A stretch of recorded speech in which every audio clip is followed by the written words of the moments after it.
제가 그저께 우연히 그 TV를 보다가요. 요즘 이런 단어가 있다고 그러더군요.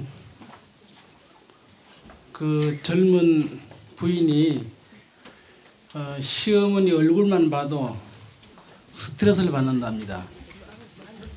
그래서 어자를 빼버리고 거기다 서자를 붙여서 서문이 그런다네요.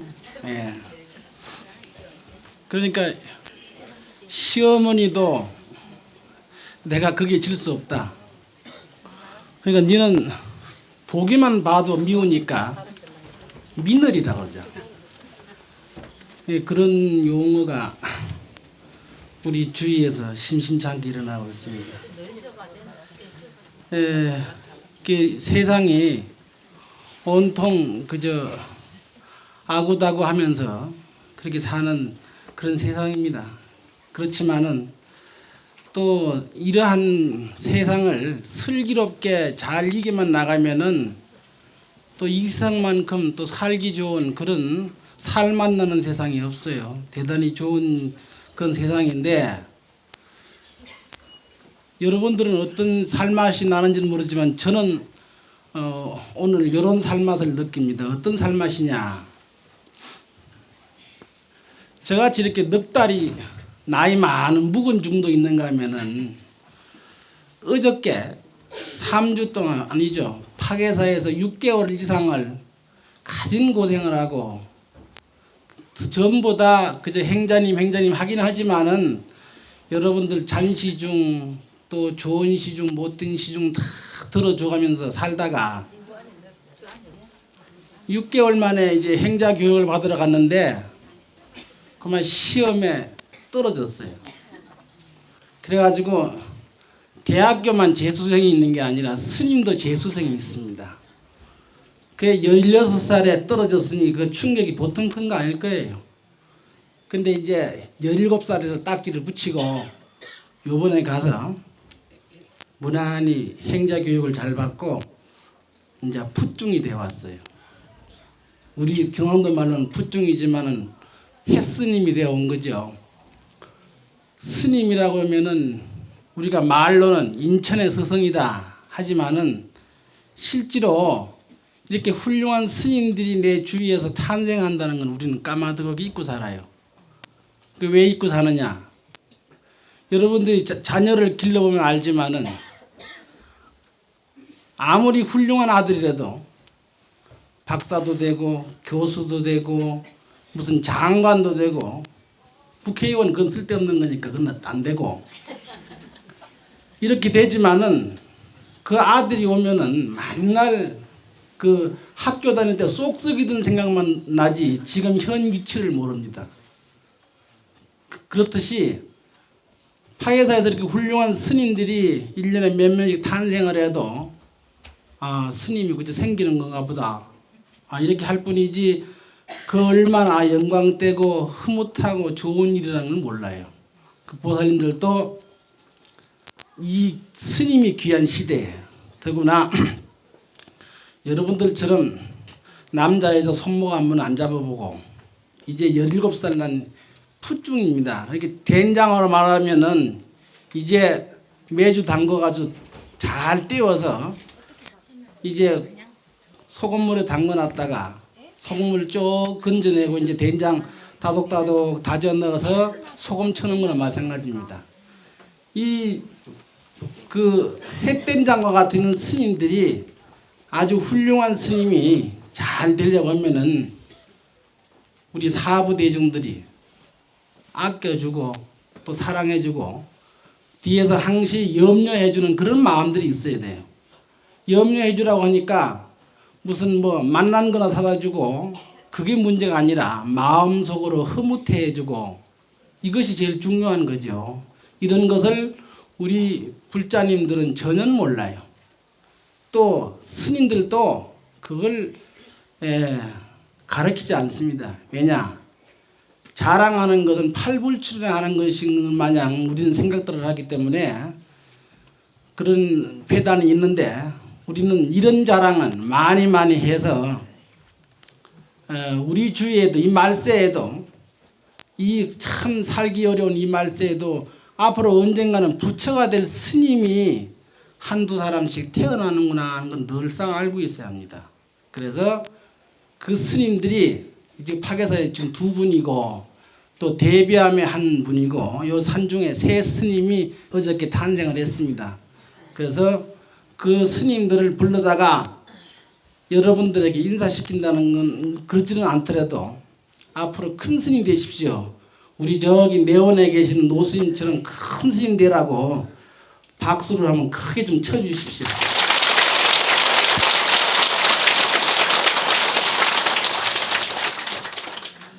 예, 사람은 이렇게 키우는 겁니다. 또 어른도 이렇게 키워야 돼요.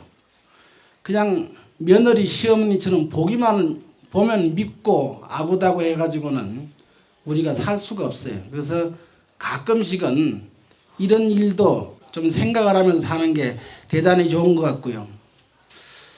또 제가 오늘 여러분들에게 몇 말씀 드리고 싶은 것은 제목은 세상을 바르게 사는 법입니다.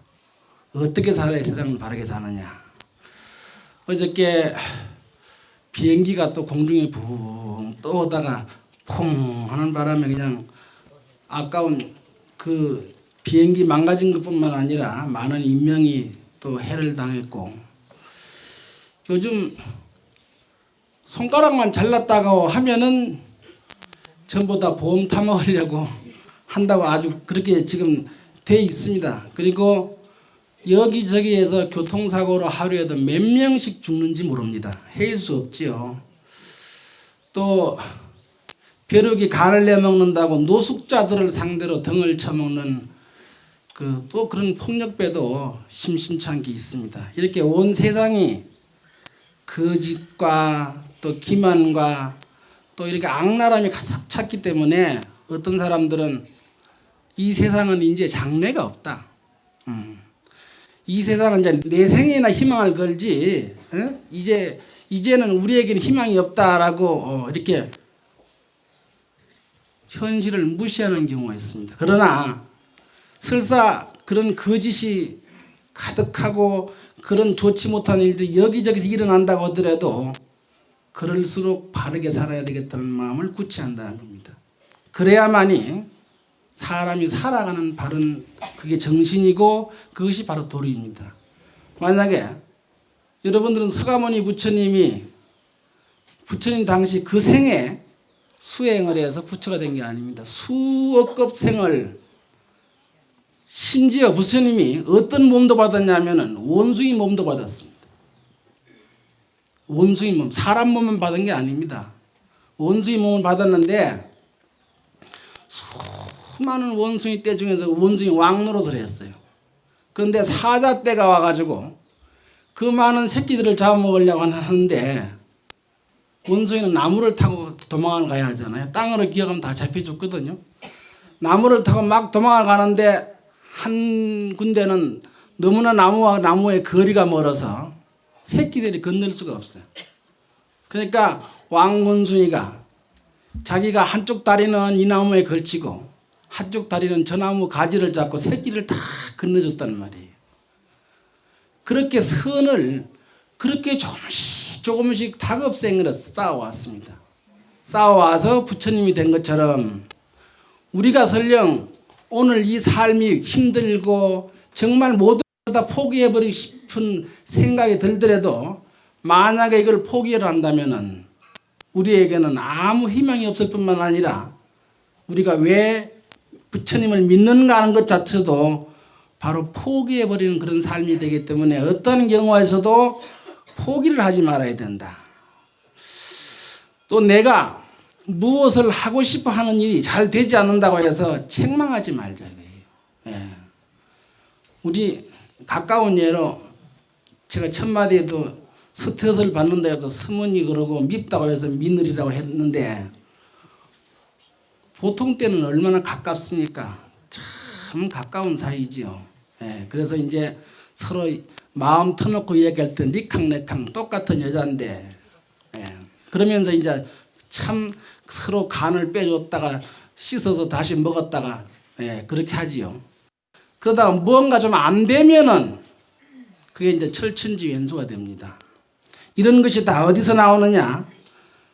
무엇이 잘 안 된다고 할 때마다 책망하거나 암담해하고 자포자기하기 때문에 그런 일이 생기는 거죠. 그래서 영원한 패배자가 되고 마는 경우도 있습니다. 그런데 사람은 때에 따라서 이런 마음도 가져야 할 필요가 있습니다. 엉뚱한 마음도 한 번씩 가져봐야 돼요. 세상에 부처님 공부는 어째 만날 신임만 하는가? 나도 한번 해봐야지. 어떤 신임은 일주일 동안을 허리를 땅에 붙이지 않고 열심히 공부를 하더니 돌을 깨쳤다고 하는데, 우리는 마을에 사는 신도고 하니까 제가 불자니까 그렇게는 못하더라도 내가 열심히 한번 기도를 한다든지 참선을 한다든지 하면은 무언가가 안 이루어지겠나 하고 한번 열심히 해보는 그런 마음도 필요합니다. 그렇게 보면은 어떤 현상이 일어나느냐. 얼마 전에 신문에 대문짝만하게 났었죠. 각 대학병원 원장들이 기계를 들여놓으면서 커미션을 먹었다 해서 몇 군데의 대학 그 병원장들이 구속된 일이 있습니다. 근데 그 의료기구를 수입하는 그 회사는 우리나라 5대 재벌에 속하는 그 한 회사가 그런 전문으로 의료기구를 수입하는 그런 회사가 있는데, 그 가운데 이사급 이상들이 그 사건이 터지기 전에 전부 다 한 보름 동안 검찰에 불려가서 정말 고초를 겪으면서 신문을 받고 왔습니다. 근데 그 이사 가운데 한 사람이 아마 우리나라 사람들이 참 잘생겼다가 해도 그 사람만큼 잘생긴 사람 없을 거예요. 남자가 키가 1m 60이 안 돼서 군대도 못 가고, 얼마나 피부 색깔이든지 저 인디아에 오면 할배요 할 정도로 까만 얼굴에다가 그런 손발도 깨져져하게 생긴 이런 사람인데, 재주가 비상합니다. 5개국어를 해요. 그래서 이제 이사라는 명목을 달고 있는데, 일주일 동안 검찰에 불려가서 신문을 받고 오니까 나는 이제 모든 게 다 끝났구나 싶은 생각이 들더라는 거죠. 근데 저하고 조금 인연이 있어가지고 그 파계사에 있는 그 철우 스님 말씀이 평소에 어려움이 있을 때는 열심히 기도를 하고, 기도를 하되 여러 가지 기도에는 방법이 있는데 절을 많이 한다거나 염불을 많이 한다거나 또는 을 베낀다거나 이런 방법이 있다고 하는데, 나는 마누라 따라서 맨날 절에 가서도 바깥에서 일주면 바깥에서 기사 노릇이나 이지 가서 절 한번 해본 바 없으니 절 못하고, 마누라는 아침마다 천수경을 틀어놓고 기가 따갑게 틀으면 그거 왜 틀었냐고 시비만 했지 한번 따라 해보지 않았으니까 난 염불할 줄 모르고, 그러니까 두 가지는 틀렸단 말이에요. 근데 만날 사무실에서 펜대를 잡고 글씨는 써봤으니까 사경이라는 건 한번 하면 될 것 같단 말이에요. 그래서 언젠가 마누라가 얻은 지장경 사경을 책을 그걸 우연히 보고는 그부터 쓰기 시작했습니다. 한 3주 가까이 쓰니까 그거 10권을 쓰겠더랍니다. 10권을 쓰고 한 달 되던 날에 회사에서 불러요. 아, 나는 이제 끝이구나. 가면 사표 쓰라겠지 하고 사표 쓸 마음으로, 보통 때는 엔지니어니까 맨날 잠바 차림에 입고 갔나, 오늘은 나의 마지막 가는 거니까 정장을 한번 빼입고 큰아들 장가갈 때 입었던 양복을 쫙 빼입고 구두까지 닦아 신고 갔다고 해요. 그랬더니 직원들이 눈이 동그랗더니, 아이 사장님 어떻게 사장이 되신 줄 알고 이렇게 옷을 잘 입고 오셨습니까? 그러더라는 거죠. 깜짝 놀랐다는 겁니다. 그래서 가니까 자기 위의 상사들은 전부 다 구속이 되고 높은 사람은 자기 혼자밖에 없어요. 그래서 자동으로 사장이 됐다고 합니다. 그러면서 그 사경한 책을 10권을 저한테 가지고 와서 보여준 일이 있습니다. 그래서 제가 그걸 잘 간직을 하고 있죠. 이렇게 엉뚱한 일도 사람의 때에 따라서는 해볼 필요가 있는 거죠. 우리가 부처님 10대 제자 가운데 두 번째 서열, 나라로 말하면은 대통령 다음에 국무총리격으로 있던 그 아란존자가 부처님 생전에는 도를 깨치지 못한 일부 평범한 스님이었다 그러면은 그 누가 그 말을 믿겠습니까? 그 말하는 사람 자체가 거짓말을 하겠죠. 그러나 그게 사실이었습니다. 왜 사실이었느냐? 늘상 부처님을 옆에 모시고 사니까 무엇이 꼭 필요한 것인지, 어떤 게 수행인지, 어떻게 해야 마음을 깨치는 건지, 그게 마음의 필요성을 느끼질 않았어요. 또 멀리 떨어져 있어야 부처님도 뵙고 싶으면은 부처님 보고 싶은 마음도 생기는데 늘상 모시고 있었으니까 부처님을 보고 싶은 마음도 없었고, 그렇게 살다 보니까 자기도 모르는 사이에 나태만 몸에 배어서 부처님 말씀만 많이 귀에다가 주워 들었지 진작 자기가 필요한 마음은 깨치지 못했단 말이에요. 그러다가 부처님이 열반하신 다음에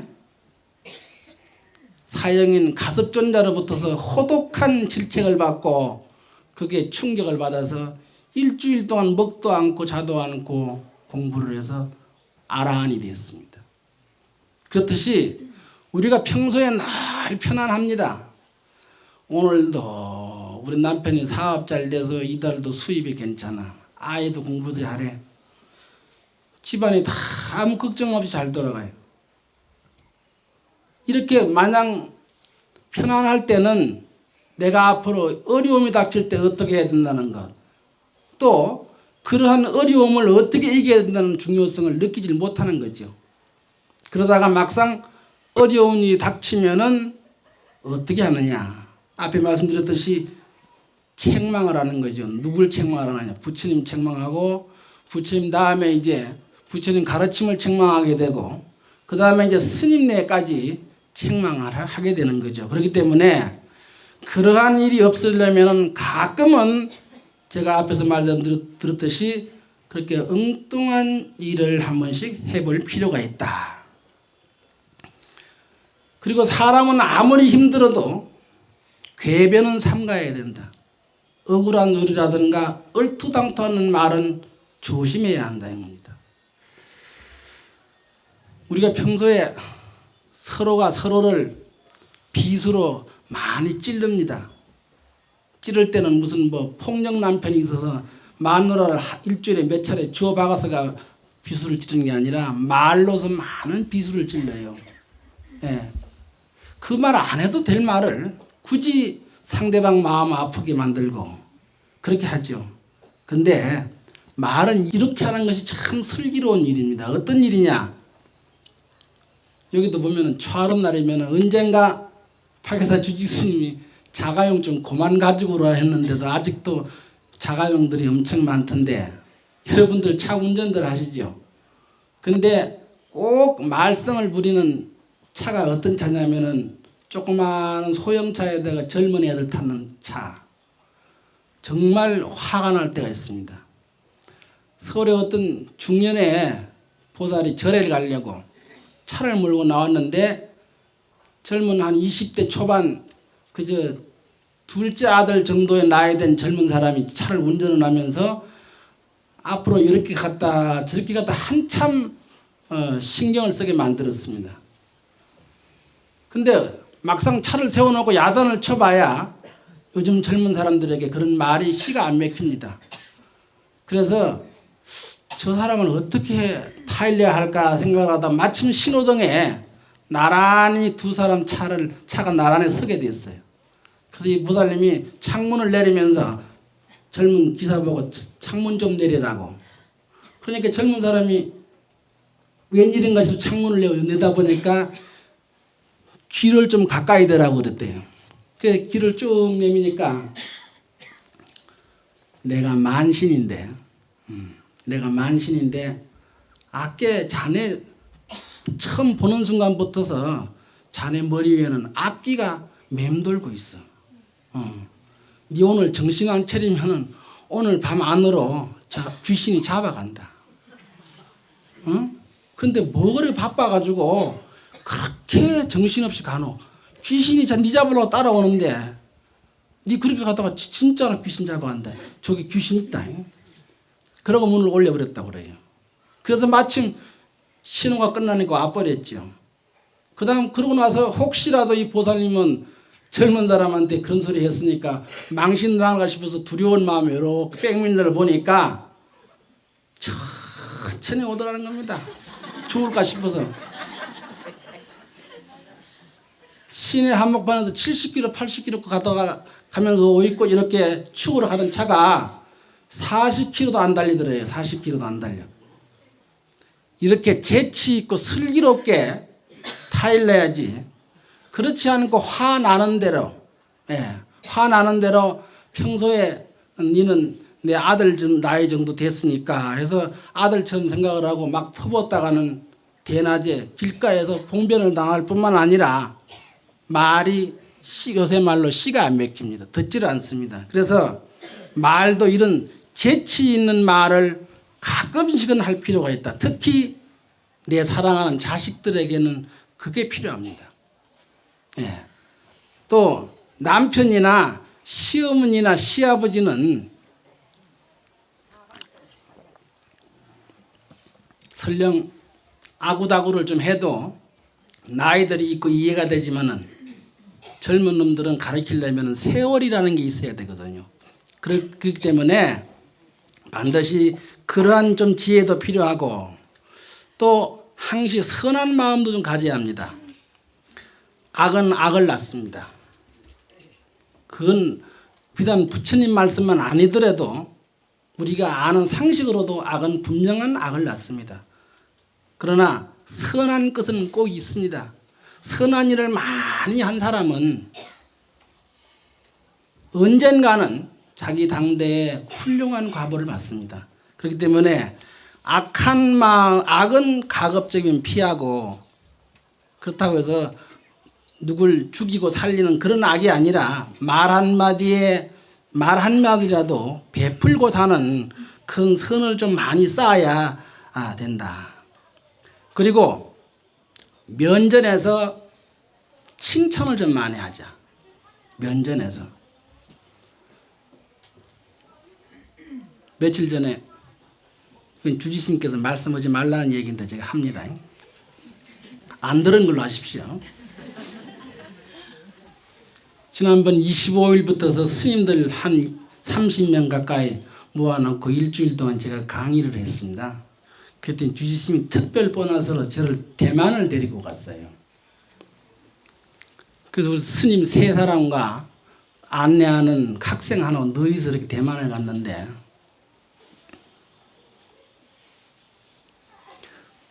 그 대만에 갔더니 어느 조용한 절이었습니다. 그렇다고 해서 뭐 큰 절처럼 이렇게 많은 스님들이 사는 것도 아니고 한 40명 가까이 되는 스님들이 수행하고 있었는데 그 절에 있는 스님들이 우리가 온다는 소식을 듣고 일주문 앞에 가사장삼을 입고 쭉 절을 쓰고 우리를 맞이해 준 적이 있습니다. 굉장히 기분이 좋았죠. 그 왜 기분이 좋았냐면은 한국 스님들은 수많은 스님들이 그 절을 거쳐가고 대만이라는 곳을 다녀갔지만은 유런이라고 생긴 곳에서 온 스님들은 처음이었기 때문에 그래서 그 스님들이 저희를 그렇게 환대를 해준 겁니다. 해줬는데 그래도 우리가 의심 많으면은 중국 떼놓은 그러죠. 그러면서도 그 스님들은 속 마음은 그렇게 순순히 내보이지 않았는데 우리 주스님께서 이런 얘기 저런 얘기 하다가 한 30마디 이 세상에서 자기네들이 처음 들어본 그런 칭찬의 말을 3마디를 했더니 그 다음부터는 이 사람들 원래 중국 사람들 허풍은 또 세계인이 알아주는 바지만은 허풍을 떨면서 하하 하면서 그렇게 환대를 해주고 선물을 주고 한 경우가 있습니다. 제가 이런 이야기를 왜 드리냐면은 그 면전에서 나라와 나라가 다른 사람도 자기의 잘한 것을 칭찬해 주면은 그렇게 마음이 감동을 하는데, 우리가 한 집안에 살면서 자식들을 기르면서도 우리가 얼마만큼 그 자식에 대한 칭찬을 합니까? 아마 평생 자식을 기르면서도 아마 10번을 제대로 칭찬을 못한다고 해요. 통계가 그렇습니다. 만날 싫은 소리만 했었지 그렇다고 해요. 그래서 때문에 우리나라 사람만큼 신경이 무뚝뚝한 사람이 없고, 칭찬을 해줘도 애지간한 칭찬을 해봐야 잘 이해를 못한다고 합니다. 그만큼 우리가 칭찬에 약한데, 특히 고부간에는 그러한 경우가 너무나 많다고 합니다. 그래서 면전에서 좀 칭찬을 해주자. 가급적이면 욕은 하지 말자. 그것도 선을 닦는 일의 하나다. 부처님은 선만을 계속 닦으면서 악은 행하지 않고 살려는 방법이 뭐냐? 그것은 계율을 지키면서 사는데, 계율이라는 게 어떤 것이냐? 늘상 말씀을 드리지만 신의와 바른 행동입니다. 예. 부모와 자식지간에, 부부지간에 또는 기타 권속지간에도 사람이 신의가 없으면은 안 됩니다. 그렇기 때문에 신의와 바른 행동으로 살면은 어떠한 경우가 있어도 악은 짓지 않는다. 그렇게 사는 사람이 바르게 사는 사람이다라고 부처님은 이야기를 하셨습니다. 사람이 하루에 잠자고 일하고 말하고 움직이고 서 있고 하는 그런 시간이 참 덧없는 인생입니다. 그 시간이 그렇게 가는 속에서도 내 죽음의 시간이 다가온다는 건 우리는 까마득하게 모르고 살죠. 항시 나의 죽음의 시간이 가까워 온다는 것을 늘상 생각을 하는 거죠. 생각을 하면서 그와 반대로 내가 설령 이 순간 이 문 밖을 나가서 죽는 한이 있더라도 이 순간만큼은 내가 바르게 살아야 된다는 마음을 가지라는 겁니다. 그것이 바로 부처님 말씀대로 사는 길이다. 그 부처님은 또 그렇게 말씀하셨고, 매사에 감정에 사로잡히지 말라고 그랬네요. 부처님은 감정이 치받칠 때는 한마음 뒤로 물러서라. 그것이 또한 바르게 사는 법이다라고 이야기를 했습니다. 또 뜻에 맞으면은 금방 숨이 넘어갑니다. 좋아서. 예. 내 기분이 좋으면은 금방 숨이 넘어가다가 어느새 그렇게 쉽게 잘 변하는지 배우가 따로 없죠. 기분이 나쁘면은 그만 까르르 넘어가고, 게다가 좀 정도가 심한 분은 졸도까지 하고. 예. 또 평소에 그렇게 가깝게 서로 이웃 이상으로 가깝게 살다가 사소한 일로 감정이 상하면은 그 왼수가 따로 없습니다. 그렇게 우리는 또 이웃과도 불목을 하면서 그런 살기도 합니다. 또 남자만 아첨을 하고 간교를 뜨는 게 아니더라고요. 남자만. 너무나 남편을 출세시키기 위해서 또는 아들을 어떻게 하기 위해서 지나침 아첨과 간교를 뜨는데 마치 시녀처럼 합니다. 어떤 시녀처럼 하느냐? 어떤 군인 가족 부인이, 젊은 부인인데 남편이 대위로 10년을 생활하다가 금년에 소령으로 진급을 하지 않으면 예편을 내야 됩니다. 그래서 자기를 추천을 해주고 진급시켜줄 수 있는 그런 위치에 있는 고급 장교의 집에 가서 1년 동안 파출부 행세를 했다고 해요.